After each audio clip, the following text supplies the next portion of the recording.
ሰላም እንዴት አላችሁ ቤተሰቦች? ላይክ ሰብስክራይብ ሼር ማድረጉን ቀጥሉ። የተለያዩ ሀሳቦችን አጋራችኋለሁ። እናንተም እንግዲህ የተለያዩ ኮሜንቶችን ስጡን፣ ምላሽ ለመስጠት እሞክራለሁ። በተለይም ዛሬ ሊባኖስና እስራኤል በተለይም ሄዝቦላ ተኩስ አቁም አድርገዋል የሚል መረጃ ወጥቷል። ይህም መካከለኛው ምስራቅን በበጎ እንዲመለከተው ያደርገዋል። ግን ደግሞ እስራኤል ወዲያውኑ ሄዝቦላ አፍርሶታል በሚል ከሳለች። አደሴም ታይም ደግሞ የሊባኖሱ ሄዝቦላም እስራኤል ተኩስ አቁሙን አስቸጋሪ ሁኔታ ውስጥ አድርገዋለች የሚል ሀሳብ ሰጥቷል። የኢራን የውጭ ጉዳይ ሚኒስትር ኒውክሌር ስታተስ ኮ አሁንም ድርድሩ እስካልተጠቃለለ ድረስ ባለበት ይቀጥላል የሚል ሀሳብ ሰጥተዋል። በሞስኮ ጥቁር ዝናብ ዘንበዋል። የኢራንና የአሜሪካ ውጥረት ምን ላይ ውሏል የሚሉ ሰፋ ያሉ መረጃዎችን ነው የምነግራችሁ ውድ ተመልካቾቻችን።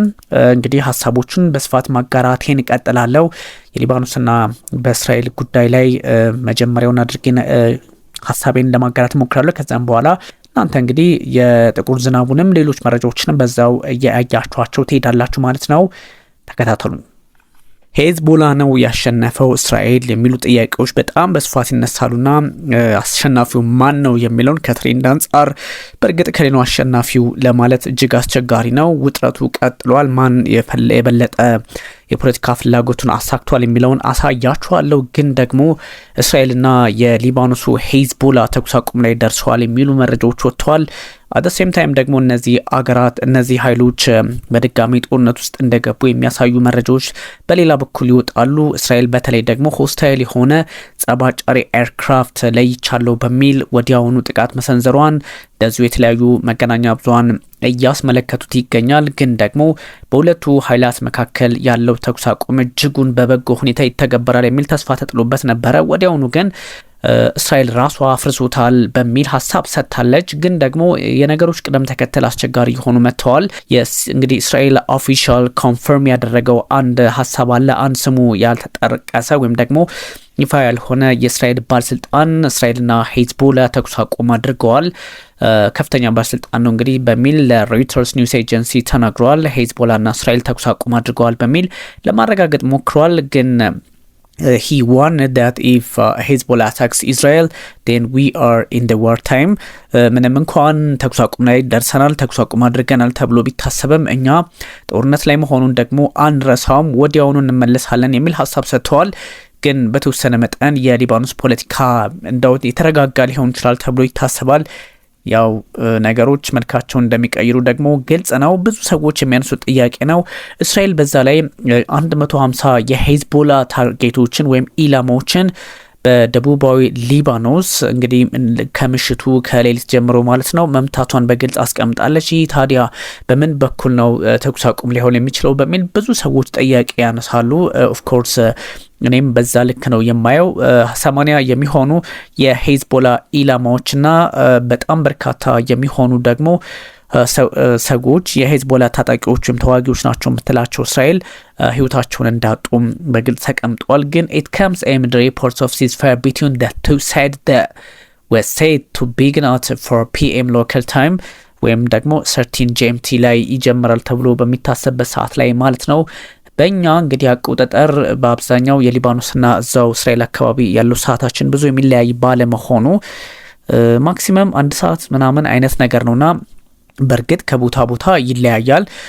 ለምሳሌ ቴልአቪቭ ላይ ያለው የሰዓት አቆጣጠርና በኢየሩሳሌም ላይ ያለው ሰዓት አቆጣጠር ደቡብ ሊባኖስ እንደዚህ በተወሰነ የመሸራረፍ ነገሮች አሉ። ግን ያም ሆኖ ብዙ የሰዓት ልዩነት የለንም መካከለኛው ምስራቅ ላይ ለማለት ነው።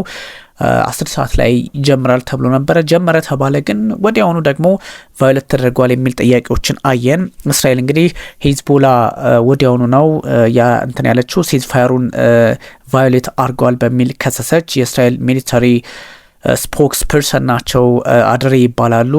የእስራኤል ፎርስ እንግዲህ ሙሉ በሙሉ እርምጃ የመውሰድ መብቱ አላቸውና እዛ አካባቢ ለሚደረጉ እንቅስቃሴዎች ዊል ኮንቲኒው የሚል ሀሳብ ሰጡ። በኤክስ ገጻቸው ላይ ነው እንግዲህ አድራኢ accused Hezbollah of violating a ceasefire in an attempt to prevent our forces from completing the destruction of its capabilities የሚል ሀሳብም ሰጥተዋል። ትንሽ አስቸጋሪ ነው። እስራኤል ሚሊተሪ ከመቶ በላይ የሄዝቦላ ኢላማዎች አክሮስ ሊባኖን መመታቱን በግልጽ ደግሞ እነሱም አምነዋል። እስራኤል 180 ነበረ ያለችው ማለት ነው። ተኩስ አቁሙ አለ ወይስ የለም የሚለውም እንዳለ ሆኖ ብዙ ሰዎች የሚያነሱት ጥያቄም ስለሆነ በዛ ልክ ይታያል። ግን እስራኤል ሚሊተሪ will enjoy full Operation Freedom to remove threats in every area where Chief of General Staff has instructed the provision of all capabilities of the ያ ማለት እንግዲህ ናይም ቃሲም የሚገኙበትን ቦታ ሁሉ ኢላማ እናደርጋለን ነው ባጭሩ። ወይም ደግሞ ዋናው አዛዣቸው በሚንቀሳቀስበት ቦታ ሁሉ ጥቃት እንሰነዝራለን የሚልም ሀሳብ አለ። ስለዚህ አስቸጋሪ የሚያደርገው ድሮም የመካከለኛው ምስራቅ ጉዳይ የመካከለኛው ምስራቅ ነው። አንድ ላይ እንሰራለን ወይም ደግሞ ታርቀናል ካሉ በኋላ ወዲያውኑ የተለመደ ነው። አት ሴም ታይም ደግሞ የሄዝቦላን ፖለቲከኞች በራሳቸው መንገድ በተወሰነ መጠን በተለይም በአፈ ጉባኤያቸው አማካኝነት የተወሰነ የፖለቲካ መረጋጋትን ለመፍጠር ሙከራ እያደረጉ ነበረ። እስራኤል አፈረሰችው የሚል ደግሞ ሌላ ጥያቄ ይነሳል። ዞሮ ግን በሁለቱ ኃይሎች መካከል ተኩስ አቁም ተደርጓል የሚለው ሀሳብ ብዙ ሰዎችን እንዲነጋገሩበት ያደረገና በዛ ልክ እንዲመለከቱት እያደረገ ነው። ግን ደግሞ እንደዚህ አይነት ሁኔታዎች በቀላሉ መፍትሄ ሊሰጣቸው ይችላል ተብሎ ማይታሰብ። ምክንያቱም የሊባኖስ ጉዳይ የእስራኤልና የኢራን የአሜሪካና የኢራን ጉዳይ የሆነ በመምጣቱ ማለት ነው። ስለዚህ የኢራን የውጭ ጉዳይ ሚኒስትርም ሰይድ አባስ አራግቺ አንድ ሀሳብ ሰጥተው ነበረ። የኢራኑ እንግዲህ እሳቸው ምንድን ነው ያሉት? የእስራኤል ፋር ራይት ዌብ ሴክሬታሪ ሚኒስትር ኢታማር ቤን-ግቪር ቀይ ዘመሙ አክራሪ የሚባሉት ማለት ነው ሊባኖን ቱ በርን አፍተር a night of intense fighting in southern Lebanon killed 4 soldiers 4 ወታደሮች የእስራኤል መሞታቸውን ተከትሎ ሙሉ ሊባኖስ መቃጠል አለበት የሚል ሀሳብ ኢታማር ቤን-ግቪር መስጠታቸውን ተከትሎ ነው እንደዚህ አይነት ሀሳብ አራግቺ እስራኤል ኢንትረስቷ ቋሚነት ያለው ጦርነት ነው በሚል በኤክስ ገጻቸው ላይ ያስቀመጡት this is not Iran by random Jonas እንግዲህ ዝም ብሎ የተጻፈ አይደለም፣ ብዙ አይነት መልክ ያለው ነው የሚል ሀሳባቸውን የሰጡት። ግን እነዚህ ኃይሎች ምናልባት ምድር ላይ ያለ አደገኛ ነገሮችን መፍትሄ ያመጣሉ ተብሎ ሊታሰቡ ይችሉ ነበረ። ሄዝቦላም አምኗል። ኦብቪየስሊ ተኩስ አቁሙን ተቀብያለው እስራኤልም እንደዚሁ ካመነች በኋላ የምንሰማቸው ነገሮች ደግሞ ወዲያውኑ ፈረሰ አይነት ነው። አንዱ ሌላውን ይከሳልና ትንሽ በጣም ፍሮዝን የሆነ የፖለቲካ ግንዛቤ እንዳለው የሚጠቁም ነው። ያም ሆኖ ግን ጥቃቶች አሁንም እዚህም እዛም እንደሚቀጥሉ ይታያል። ግን ሳውዘርን ሊባኖስ ሂት ባይ አትሊስት 12 Israel strikes since ceasefire ተኩስ አቁም ከተደረገ በኋላ 13 GMT ላይ ወይም ደግሞ 4 PM ላይ እንግዲህ በእኛ 10 ሰዓት ገደማ ላይ ተኩስ አቁም ተደረገ ተብሎ ከታሰበ በኋላ ቢያንስ እስራኤል 12 የአየር ጥቃቶችን የአየር ጥቃቶችና የአርትለሪ ሼሊንጎችን አድርጋለች የሚል መረጃም እንደዚህ ወጥተዋል ማለት ነው። ስለዚህ ተኩስ አቁሙ የት ነው ያለው ብሎ ጥያቄ ለሚያነሳ ሰው በዚህ ልክ ነው የሚል ሀሳብ ተሰጥቷል። UTC+3 ላይ ማለት ነው ወይም ሰዓቱን እንተውና ኤር ስትራይክ በክፋር ረማን አካባቢ ላይ ተፈጽሟል። እንደገና ደግሞ አሁንም በናቤታ ፋውቃ በሚባለው አካባቢ ላይ እንደዚሁ ጥቃት ተሰንዝሯል። ክፋር ስር የሚባል ቦታ ላይም እንደዚሁ ነው። ሁለተኛው ደግሞ እዛው ክፋር ስር ላይ ከዛም ባሻገር ሁሉም በቾኪን ኤሪያ በሚባለው በናባቴ ዝብድን በሚባለው አካባቢ በተመሳይ በተደጋጋሚ ዛዛ ቦታ ላይ የሚፈጸሙ ጀባል አልራፋይ በሚባለው አልሬሃን በሚባለው ቦታ ላይ በአርቺት ላይ በሞሲር ሀቡሽ በሚባለው ክፋር ሲር በሚባሉት በተደጋጋሚ ሶስተኛ ጥቃት ነው። በእርግጥ ክፋር ሲር በሚባለው ቦታ ላይ የተፈጸመው ጥቃትና ጉዳዩ ውስብስብ መሆኑ በግልጽ ለመገመት አያዳግትም። ተኩስ አቁም አለ ተብሎ ነበረ። ተኩስ አቁሙ ግን ገቢራዊ እንዳልሆነ የሚያሳይ ነው። የሂዝቦላና እስራኤል ጉዳይ በነገራችን ላይ በቀላሉ ሊቋጭ እንደማይችል በርካታ ሁኔታዎችን ማየት እንችላለን። አፍተር እንግዲህ አሜሪካ ነበረች ይህን ነገር ኮንፈርም ያደረገችው ዩኤስ ኤንድ እስራኤል ዲስአግሪመንት ኦቨር ሊባኖን የሚል ሀሳብ ነበረ። እንግዲህ የሂዝቦላና እስራኤል ግንኙነታቸው የሻከረ እጅግ አደገኛ የሆነ መሆኑን ለመገመት አያዳግተን። ቢካዝ ከዚህ በፊት በነበራቸው ታሪካዊ ጠላትነት፣ ከዚህ በፊት በነበራቸው የፖለቲካ ውጣ ውረድ፣ ከዚህ በፊት በኮንፍሊክት ደረጃ ላይ በነበሩበት ሰዓት ያለውን ሁሉ እንኳን ስንመለከት ትንሽ አስቸጋሪ ነው እና አመሰራረቱን ቢሆን ሄዝቦላ እስራኤልን በጣም አደገኛ በሆነ መነጽር ነው የሚያየት። እስራኤልም እንደዚሁ በምታውቁት መንገድ እሷም አደገኛ በሆነ መነጽር ውስጥ አድርጋ ነው የምትመለከተው። ሄዝቦላ እና እስራኤል እንግዲህ ዲፕሊ ኢንትረንችድ የሆነ ሂስቶሪክ ኤንድ ቮላታይል ኮንፍሊክትን በማከናወን የሚታወቁ ኃይሎች ናቸው።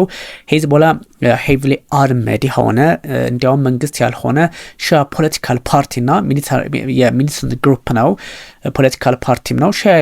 የሺያ ሙስሊም እምነትን የሚያራምድ የፖለቲካል ፓርቲም ነው። በዛ ላይ ደግሞ ወታደራዊ ግሩፕም ነው። ምድር ላይ እንዲያውም መንግስት ሳይሆን የመንግስትነት እውቅና ሳይኖረው በጣም ቁጥር አንድ እጅግ አደገኛ የተባሉ ቴክኖሎጂዎችን በመታጠቅ የሚታወቅ ዓለም ላይ ቁጥር አንድ የጦር ኃይል ያለው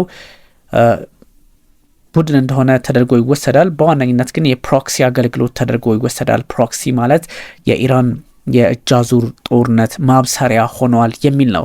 ኦሪጂንስ ኤንድ አይዲዮሎጂንም ስትመለከቱት ፎርሜሽን ወይ ሄዝቦላ ማለት ትርጉሙ ምንድን ነው? የፓርቲ ኦፍ ጋድ የፈጣሪ ስብስብ ወይም ደግሞ የፈጣሪ የፈጣሪ ስብስብ ማለት ነው ባጭሩ። ይሄ ፓርቲ የሚለውን የምታውቁት ስለሆነ በ1982 ምስረታውን ሲያደርግ የሊባኖስ ክለሪኮቹ ዊዝ ፈንዲንግ ኤንድ ትሬኒንግ ፍሮም ኢራን ኢስላሚክ ሪቮሉሽነሪ ጋርድ ኮርፕስ በኢራን ድጋፍ እየተደረገለት በነ አያቶላ ሩሃላ ሆምኒ የመጀመሪያው አማካኝነት በ1982 ላይ ምስረታውን ሲያደርግ ዓላማው እስራኤልን በዚህ ልክ ጫና ውስጥ ለማስገባት ነበረ። እስራኤል ኢንቨንሽን በደቡባዊ ሊባኖስ አሁን በሚጓጉበት አካባቢ ላይ ያለው የመጀመሪያው የእስራኤል ሊባኖስ ዋር ላይ ሲቀሰቀስ ማለት ነው።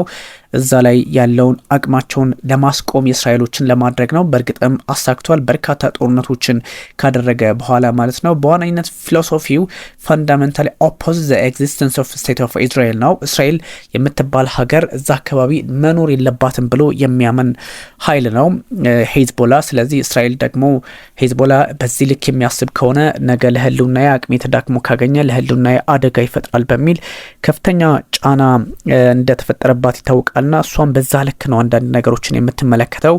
ሄዝቦላ እንግዲህ በቴሮሪስት ኦርጋናይዜሽን ተደርጎ የተወሰደው በአሜሪካም በእስራኤልም እንደሆነ ይታወቃል። ስቴት ዊዝን ስቴት ነው። የእስራኤል ሊባኖስ ውስጥ ስቴት ዊዝን ስቴት ነው። ምክንያቱም መንግስት አለ በመንግስቱ ሌላ መንግስት፣ ልክ እንደ አንዳንድ የአፍሪካ ሀገራት ማለት ነው።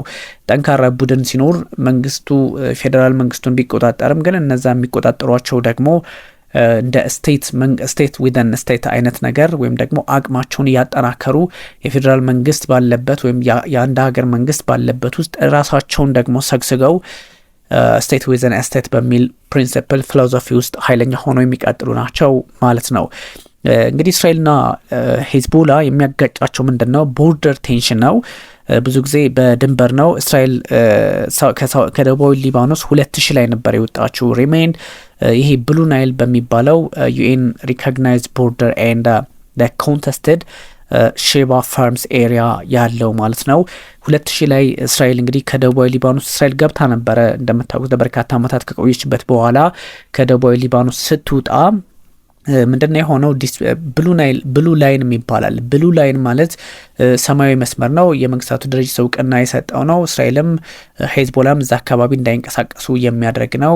አይ ቲንክ በ1701 የመንግስታቱ ድርጅት ሪዞሉሽን የውሳኔ ሀሳብ አማካኝነት ድንበራቸው ተካሏል ተብሎ ይወሰዳል 2006 ላይ። ይሄኛው አካባቢ እንግዲህ በሼባ ወይም ደግሞ ሼባ ፋርም ኤሪያ የሼባ የሚባለው የሼባ የእርሻ ቦታዎች ላይ ሰፊ ቦታ ነው። በዛም አካባቢ ላይ እንደዚሁ አለመግባባቱ አላቸው ማለት ነው። ሄዝቦላ እንግዲህ ሪጂናል አሊያንሱን የምታውቁት ነው። አክስ ኦፍ ሬዚስታንስ ውስጥ ያለ ነው። አክስ ኦፍ ሬዚስታንስ ማለት ሄዝቦላ እና ሁቲ እና ሐማስ እንደዚሁም ደግሞ ሌሎች መሰል ኃይላት በዛ አካባቢ በኢራን አይዟችሁ እየተባሉ የሚቀጥሉና እጅግ አደገኛ ወይም ደግሞ በተወሰነ መጠን እስራኤልን ፈተና ውስጥ ያስገቡ ናቸው። እስካሁን በነበረው ሂደት አሁን ባለው የፖለቲካ አቅማቸው ደግሞ የበለጠ ሊፈትኗት እንደሚችሉ ይነገራል። ብዙ ሰዎች ይህን ጉዳይ የሚያስቀምጡት በተለየ መንገድ እንደሆነ ቢታወቅም አስቸጋሪ ነው። ሪሰንት ኤስኬሌሽኖችን እንኳን ብንመለከት ከ2023 ከ2024 ድረስ ባለው ጊዜ እነዚህ ኃይላት ከዚህ ከጋዛው ጉዳይ ጋር በተገናኘ ጸብ ውስጥ ናቸው። ጸብ ውስጥም ብቻ ሳይሆኑ በእርግጥም ትክክለኛ ፍልሚያ ውስጥ የገቡ ሀገራት እየሆኑ መጥተዋል ማለት ነውና ትንሽ አስቸጋሪ ነው። ማሲቭ ኤር ጥቃትም አለ እንደምታውቁት። ሀሰን ነስረላም ህይወታቸውን ያጡበትን ጥቃት እናስታውሳለን። 2026 ላይ ደግሞ ሪጂናል ዋር ሆነ በእስራኤልና በኢራን አማካኝነት በአሜሪካም ጭምር ሙሉ የሄደ ነው። እንግዲህ ሲዝፋየር አግሪመንቱ ሆኗል ተብሎ ይታሰባል፣ ግን እጅግ አስቸጋሪ ነው። እስራኤልና እንግዲህ ሄዝቦላ በጣም በተደጋጋሚ ኮንፍሊክት ታሪክ አላቸው። የኮንፍሊክት ታሪካቸው ብዙ ነው እንደምታውቁት። ኮንፍሊክት በጣም በተደጋጋሚ በ1982 ከተመሰረተ በኋላ በተደጋጋሚ ቴሪቶሪያል ዲስፒዩት ውስጥም የገቡ ናቸው። የአይዲዮሎጂም ችግር ያለባቸው ናቸው። በፖለቲካው መንገድ አብረው መቆምም አይፈልጉም። መፍትሄ ለማምጣትም እጅግ አስቸጋሪ ሆነው ሊቀጥሉባት እንደሚችሉ እሙን እንደሆነ የሚታየው እነ ናኢም ቃሲም በተደጋጋሚ የሚሰጧቸው አስተያየቶች እንደሆኑ በግልጽ ነው። ሊባኖስ እንግዲህ የዩኤስ ኢራን ስምምነት መፈታተሻ ሜዳም ሆናለች። ግን ጠቅላይ ሚኒስትር ቤንያሚን ኔታንያሁም ደግሞ እናንተ እነማን ናችሁ በሚል አቋማቸው ላይ በተወሰነ መጠን ጠንከር ብለዋል። ሆኖም ግን የፖለቲካ አውዱ በብዙዎች ዘንድ በበጎ የሚታይ ላይሆን ይችላል። ኦፍኮርስ አንዳንድ ጉዳዮችን ደግሞ በእርግጥም ቆም ብሎ ማሰብ አስቸጋሪ ጊዜያት እንደሚመጡ ግምት ውስጥ ማስገባት ያስፈልጋል። ተኩስ አቁሙ በእርግጥም ጥሩ ውጤት ይኖረዋል ወይ በጎ ውጤት ይኖረዋል ወይ የሚለው እንዳለ ሆኖ ማለት ነው። ግን እነዚህ ጉዳዮች ወደ መሬት የማያርፉበት ትልቁ ምክንያታቸው በእነዚህ በእስራኤል እና ሄዝቦላ አግሪ ሲዝፋየር እየተባለ ቢቀጥልም ግን በሁለቱ ኃይሎች መካከል ኦፊሻሎቹ የሚሰጧቸው አስተያየቶችና አንዱ በሌላው ላይ ጫና ለመፍጠር የሚሞክሩባቸው መንገዶች ትንሽ በዓለም የፖለቲካ ስርዓትና ግንዛቤም ላይ አስቸጋሪ የሆነ በመምጣቱ ለጉዳዩ አንድ ላይ መፍትሄ ማምጣት አለብን በሚል አቋማቸው ላይ እንደጸኑ ይነገራል። ግን የፖለቲካል አውዱም የፖለቲካል ግንዛቤያቸውም በዚህ ልክ የተቃኘ ነው ተብሎ አስተማማኝ ነው ተብሎ የሚወሰድም አይደለም። የአሜሪካና የኢራን ሜዳ በአንድ አዲስ እየሆነ መጥቷል። በዚህ በሊባኖስ ፖለቲካ ላይ በራሳቸው መንገድ፣ በራሳቸው አቅም፣ በራሳቸው የፖለቲካ አረዳድ፣ በራሳቸው አንዳንድ አስቸጋሪ ሁኔታዎች የሚሄዱባቸውን ርቀቶች ማስተካከል ዓለም ካልቻለች አሁንም የውጥረት መንስኤዎች እንደዚሁ እየበዙ ሊሄዱ እንደሚችሉ ይነገራል። ግን ብዙ ሁኔታዎች መፍትሄ ያመጣሉ ተብሎ ይታሰብ ነበረ። ግን ደግሞ ሄዝቦላና እስራኤል በጣም በተወሰነ መቀራረብ ደረጃ ላይ ሆነዋል የሚል ሀሳብ መውጣቱን ቀጥሏል። ግን በምንድን ነው የሆነ ያለው? በምን አይነት ካልኩሌሽን ነው የምር ይሄ ነገር የሚሳካ ነው ወይ የሚል ጥያቄም በስፋት ይነሳል። ግን አይ ማይሰልፍ ቀጣይነት ሊኖረው እንደማይችል ብዙ ማረጋገጫዎችን መውሰድ እንችላለን። ምክንያቱም እነዚህ ኃይላት የፖለቲካ መስመር ላይ ብቻ አይደሉም ያሉት፣ በጣም ቴክኖሎጂካሊ አድቫንስድ በሆነ ጦርነት ውስጥ ያሉ ናቸው። የእስራኤልም ወታደሮች ህይወታቸውን አጥተዋል። እንደምታውቁት አይ ቲንክ 4 የሚሆኑ ህይወታቸውን አጥተዋል፣ 5 የሚሆኑ ጉዳት ደርሶባቸዋል። የእስራኤል ወታደሮች ህይወት መቀጠፍ ደግሞ ልክ ሄዝቦላ ብዙ ንጹሃን ተቀጠፉብኝ ወይም ደግሞ ተዋጊዎችም ተቀጥፈውብኛል ብሎ ጥያቄ እንደሚያነሳው እነሱም ህጋዊ አይነት ነው ያላቸው።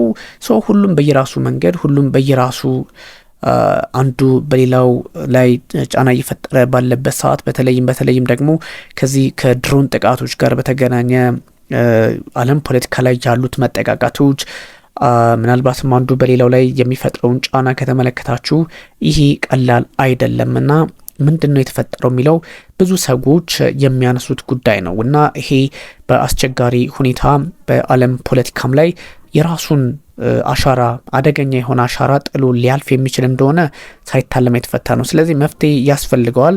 ግን ለመፍትሄ ማን ይስራ? አሁንም እጅግ አስቸጋሪ ጊዜያት በዛ አካባቢ ዓለማችን እየመራች እንደሆነ ለመገመት አያዳግትም። ግን የፖለቲካ አውዱም ደግሞ ትንፋሽ አጠር እየሆነ መጥቷል። አንዱ ሌላውን የሚከታተልበት እየሆነ መፍትሄ እየጠፋ የመጣበትን አጋጣሚ ነው እየተመለከትን የሚገኘውና ይሄ ትንሽ ሰፋ አድርጌ የነገርኳቸው የመካከለኛው ምስራቅ ጉዳይ የቆየንበት ስለሆነ ነው። ከዛ ውጭ እንግዲህ ወደ ሩሲያም ጉዳይ መግባት አለብን። ሩሲያ በጣም ከባድ የሆነ የአየር ጥቃት እየደረሰባት ያለች አገር ሆናለች። ምክንያቱም አሁን ላይ ትንሽ በአቅሟ ጠንከር እያለች የመጣችው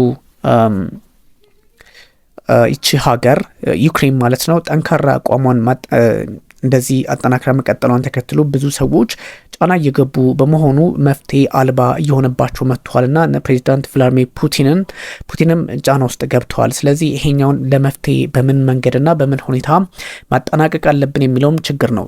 ጥቁር ዝናብ እየዘነበ ነው በሚል ሞስኮ ላይ ጥቁር ዝናብ የዘነበበት ምክንያት ወይም ደግሞ ክሳቸው ምንድነው? ቢካዝ ኦፍ ዩክሬን የአየር ጥቃት አማካኝነት ነው። ዩክሬን በምትፈጽመው ጥቃት የነዳጅ ማቀነባበሪያ ላይ ጥቃት ማድረሷን ተከትሎ ጥቁር ዝናብ እንግዲህ ጋዙ ማለት ነው የቀላቀለ እየዘነበባቸው እንደሆነ የሞስኮ ነዋሪዎች መናገር ጀምረዋል። እንግዲህ የጦርነት ክፋቱ ይሄ ነው።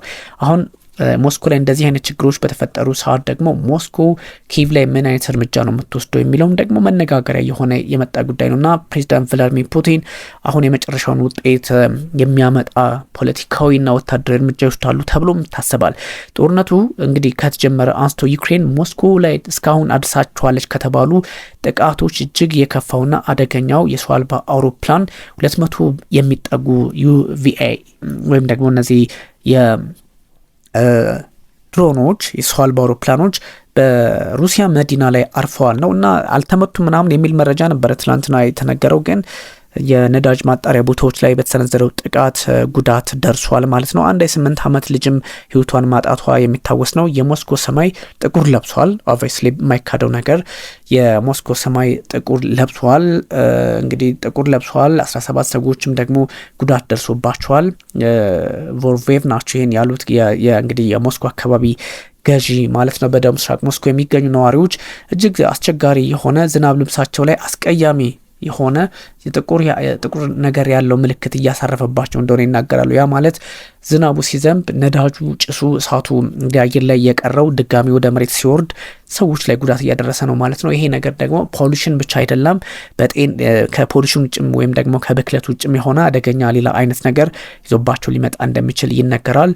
የሞስኮ ሰዎች እጅግ በጣም አስቀያሚ በጣም ይሄ ምንድነው ተሪብል የሚባል አይነት ጋዝ እየወረደባቸው እንደሆነ ተናግረዋል። የሞስኮ ባለስልጣናትም ይህን አስቀምጠዋል። ጋዝ ጋር ሚክስ ያደረገ ዝናብ እየዘነበ መሆኑን ዝናብ መውረዱን እንግዲህ ባለስልጣናቱ ለማስተባበል ቢሞክሩም ግን በሌላ በኩል ደግሞ ሌሎች ባለስልጣናትም ይሄ ነው ነገር አምነዋል። ግን ነዋሪዎች መስኮታቸውን መዝጋት እንዳለባቸው የተለያየ ከዚህ ከመተንፈሻ አካል ጋር ወይም ደግሞ እንደ አስም ማለት ነው ያለባቸው ህጻናት፣ ትልልቅ ሰዎች አካባቢው ለቀው እንዲወጡ እስከ ማዘዝ ደርሰዋልና አደገኛ ነው። የሩሲያ መከላከያ ሚኒስትር ኦፍ ዲፌንስ ኤምኦዲ መግለጫ ወጥቷል። ባለፉት 24 ሰዓታት 1000 የሚጠጉ የዩክሬን ድሮኖችን አምክኛለሁ የሚል መግለጫ ሰጥቷል። 1000 የሚሆኑ ስለዚህ ዩክሬንም ባይዞ እስካሁን ከነበረው አሁን ትንሽ ጠንከር እያለችባቸው እንደሄደች ማሳያው በጣም የበዛ ነው። በሞስኮ ደቡባዊ ግዛት ሮስቶቭ የነዳጅ ፋብሪካ ላይ የደረሰው ጥቃት ደግሞ የሰው ህይወትን ቀምቷል። ቮሎዲሚር ዜሌንስኪ እንግዲህ የድሮን ጥቃቱ ባለፈው በሩሲያ በተለያዩ በዚህ ልቪቭ በሚባሉ አካባቢዎች ላይ ጥቃት መፈጸሟን ተከትሎ የተሰጠ ምላሽ ነው ብለዋል። ትንሽ ጉዳዩን እንግዲህ ለማየት እንገደዳለን። ሩሲያ በኪየቭ ላይ በጣም እጅግ አደገኛ የተባለ ጥቃት ልሰነዝር እንደምችልም እየተነገረ ነው። በሞስኮ የሚገኘው የነዳጅ ፋብሪካ በተለይም ካፖታኒያ ይባላል። እሱ ላይ እንግዲህ 3 ጊዜ ጥቃት ተፈጽሞበታል በአንድ ወር ውስጥ ማለት ነው። ምንድነው እየሆነ ያለው የሚለው ብዙ ሰዎችን እንትን እያለ የሚገኝ ጉዳይ ነው። ኤኒዌይ እነዚህ ነገሮች በጣም አለማችን ላይ ብዙ እንትኖች እየታዩ ይገኛል። ኦባማ የፕሬዚዳንታዊ ማዕከል ምርቃት ላይ ከትራምፕ ውጭ የቀድሞ መሪዎችን ጋብዘው ትልልቅ ስራዎችን ሰርተዋልና በጣም የሚገርም ናቸው። እነ ባይደን አሉ፣ እነ ቢል ክሊንተን አሉ፣ እነ ጆርጅ ቡሽ አሉ፣ እስከ ቀደማዊ ቤቶቻቸው ማለት ነው እስከ ባለቤቶቻቸው። ይህ እንግዲህ ትራምፕን አልተጋበዙም የሚለው መረጃም እንዳለ ሆኖ ማለት ነው። በኒጀር አየር ማረፊያ ላይም ጥቃት መደረሱን በዩክሬን ጥቃት ሳቢያ እንግዲህ ቀደም የነገርኳቸው የአሜሪካ መከላከያ ሚኒስትሩን መተቸታቸውና የመሰሉ ጉዳዮች በስፋት እንግዲህ ለማየት ሞክሬያለሁ። ትንታኔ ሳይሆን እንዲኖራችሁ ነው ተመልካቾቻችን። እንግዲህ ለነበረን ጊዜ እጅጉን አመሰግናለሁኝ። ቢኒያም ካሴ ነበርኩኝ።